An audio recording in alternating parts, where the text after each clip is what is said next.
Hey friend, welcome to reasoning expert. I'm Rahul. तो देखो, आज मैं आपके लिए क्या लेकर आया हूँ, एसएससी रीजनिंग सिटिंग रेंज में टॉपिक वही है, लेकिन कुछ टिप्स लेकर आया हूँ कि आपको क्या क्या चीज़ें माइंड में याद रखनी होती हैं। ठीक है, तो देखो, पहली एक स्टेटमेंट यहाँ पे क्या दिया हुआ है, if B is 3 places away from C. तो इसका मतलब क्या है? देखो, बी के 3 प्लेसेस अवे मतलब दूर बैठा है सी से।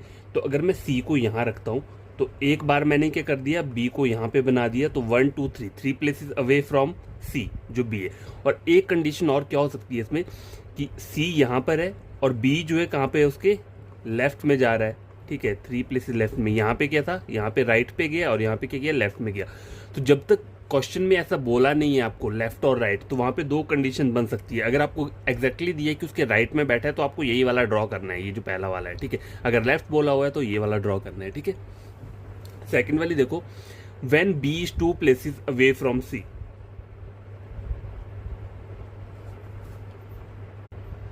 अब देखो, ये भी इसी की तरह है।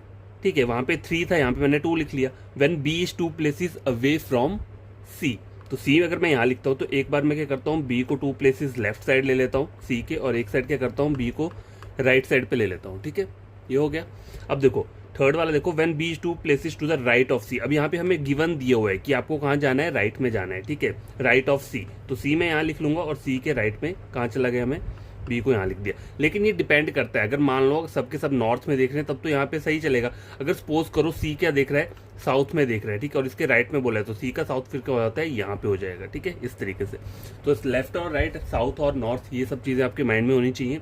When 2 people between A and B. ठीक है, तो एग्जैक्टली बोला है ए और बी के बीच में क्या है, 2 पीपल। तो 2 पीपल कैसे बैठेंगे, इस तरीके से। लेकिन ऐसा नहीं है, अगर मतलब मान लो मैं नॉर्थ में देख रहा हूँ। ठीक है, सपोज करो मैं नॉर्थ में देख रहा हूँ। ठीक है, तो ऐसा नहीं है कि ए और बी के बीच में 2 पीपल बैठेंगे तो ए यहीं पर रहेगा। हो सकता है, क्या हो सकता है, इस तरीके से भी तो बन सकता है। ठीक है, ए और बी के बीच में 2 पर्सन बैठे हैं। ठीक है, तो ये दोनों कंडीशंस हो सकती हैं।